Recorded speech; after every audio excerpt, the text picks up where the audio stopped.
Hi everyone, Lisa and Dan here from Fireside Strategic.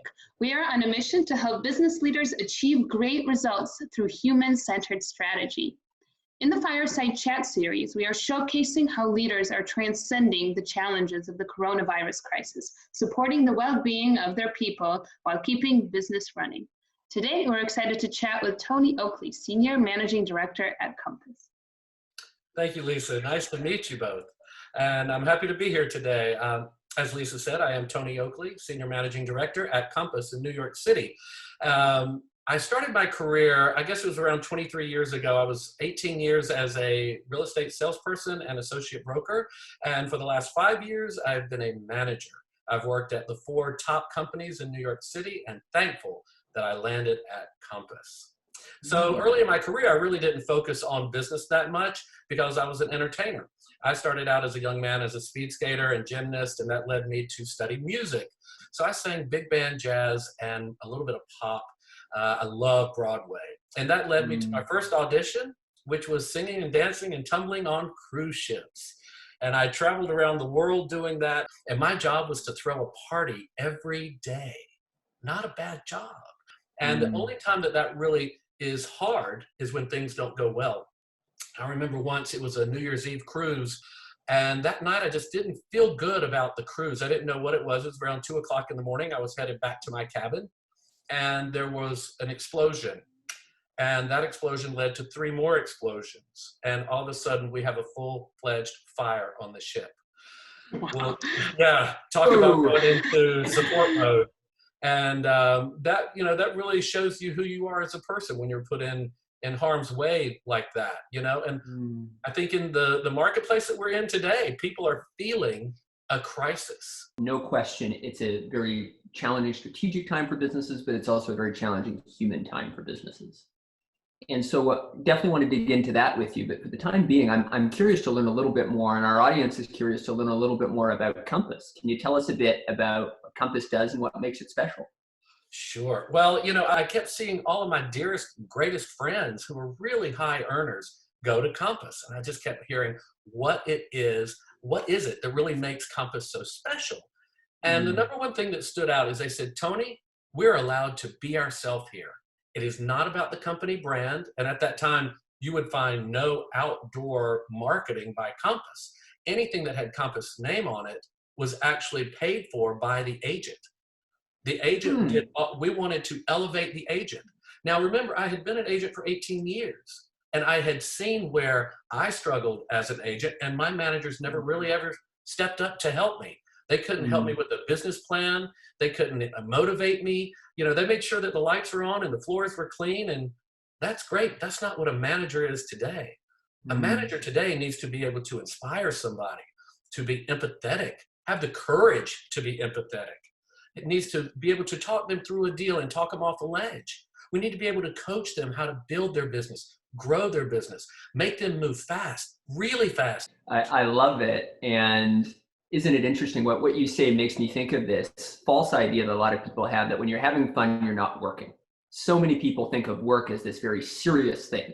And of course, it's important to be responsible when we work so that we're responsible to our customers and our teams. But that doesn't mean you can't have fun while you're doing it. And sometimes the most fun aspects of ourselves can transform the way we work.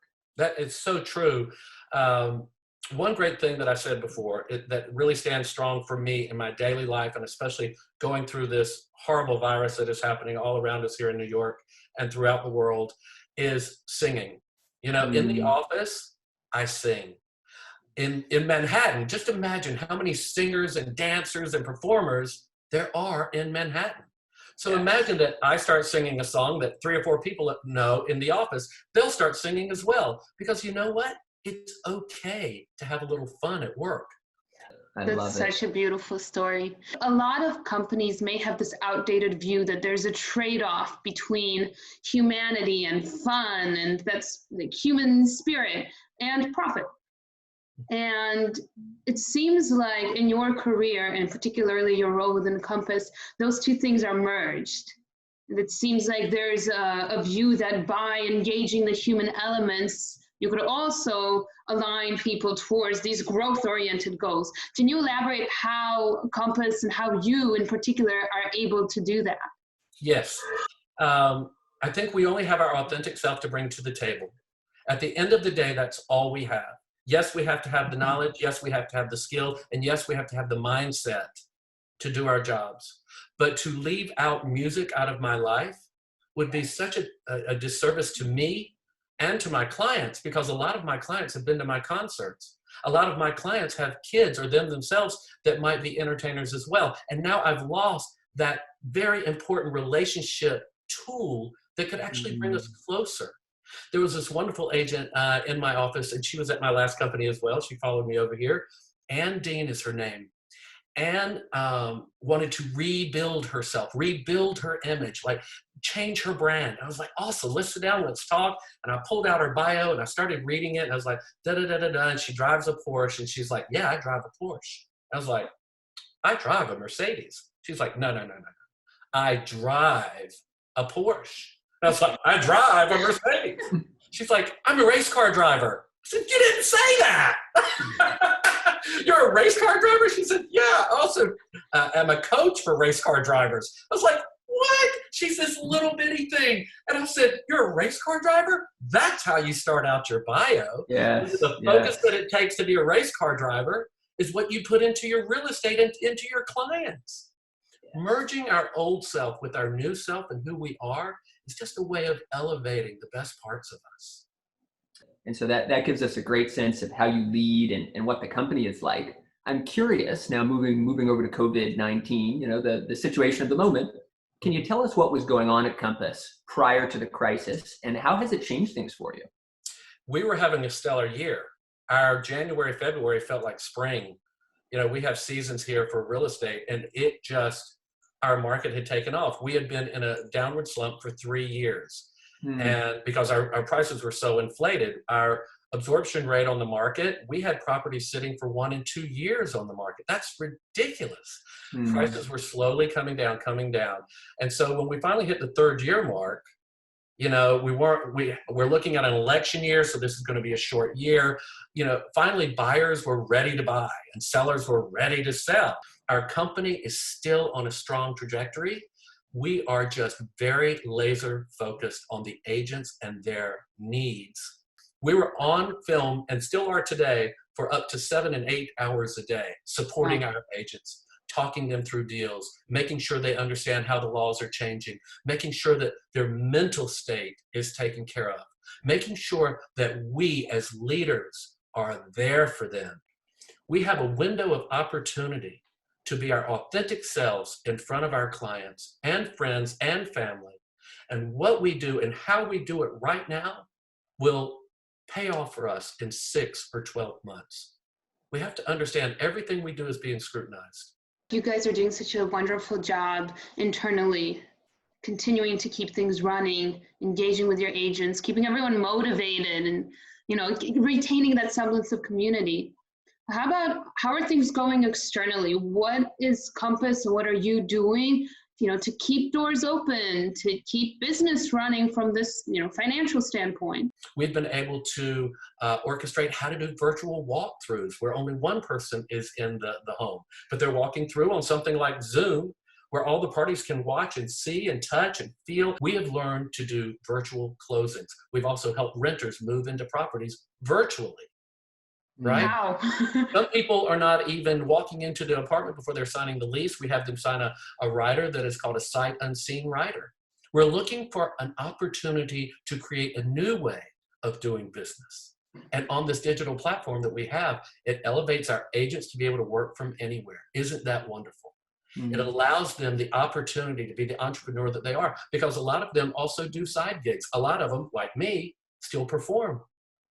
They have kids. They want to be with their kids. They have elderly parents that they need to take care of. Now we are making a platform that will change how we do business going forward. I'm curious about the process, to learn a little bit more about the process by which you help people take care of themselves and their needs. So does that come in the form of counseling, coaching? Are there philosophies or techniques that are integral to how you encourage people to take care of themselves. Absolutely. I believe that we have to do everything on purpose and not by mistake. For many years, I made money by mistake. I made money because I was a nice guy, but I lost a lot of business because I wasn't intentional in what I did.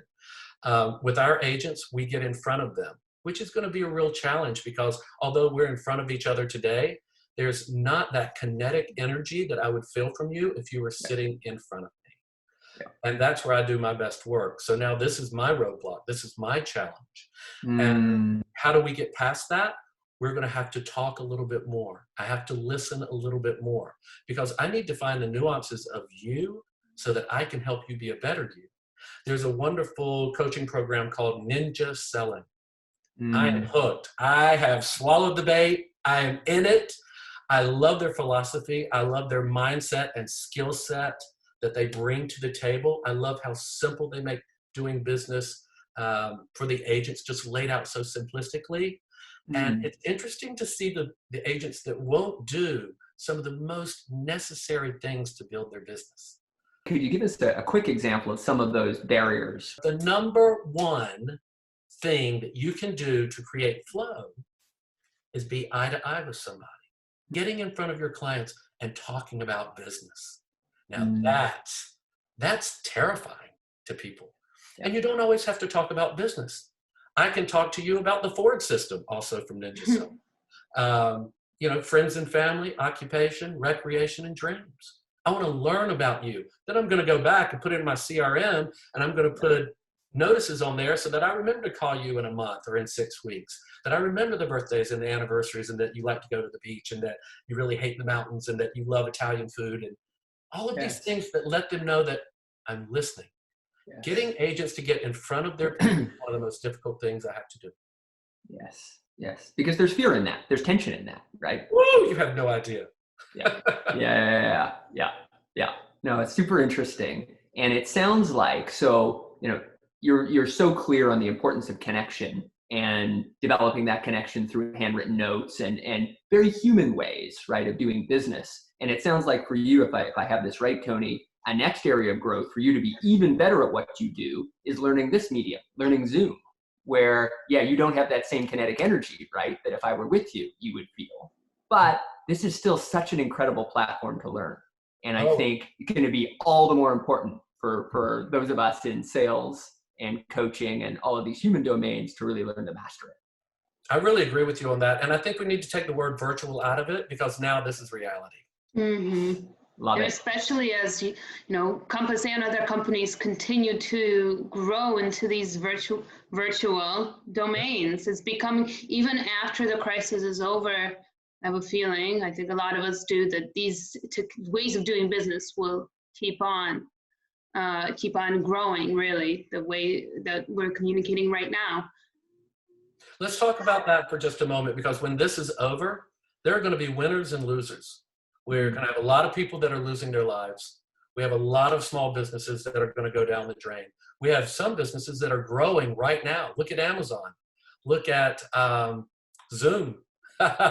Look at companies like that, right? They're growing while other ones are suffering. And when we come out of this and the fear has passed, that we can actually get back together again and see each other face to face, how will business change? We think our real estate market in New York City is going to fly through the roof. Everybody's locked down at home or sheltering. So we're going to have a lot of babies in December. Let's just be clear. We're probably going to see a few divorce attorneys get very rich. And from those babies, they're going to need a bigger place to live. And unfortunately, from the deaths, those people are probably going to have to sell. Are there any social media handles that you would want our watchers to know so they could follow you? You can find me on Instagram, Tony Oakley 1. Also, I would love for everybody if they could go to this website. It's called goodnewsnetwork.org. All we right. need to fill our minds with positive thoughts, because what we think expands. What we think expands. We don't need to be listening to the news. We need to be thinking good thoughts, clarity, living in reality. That is such an uplifting way to wrap up a conversation during a global crisis. It's temporary, are going to be uplifted. Tony, thank you so, so much for your time today. This was really uplifting and insightful, and we very much appreciate it. Thank you. Thank you. Thank you, Lisa. Thank you, Dan. Thank you.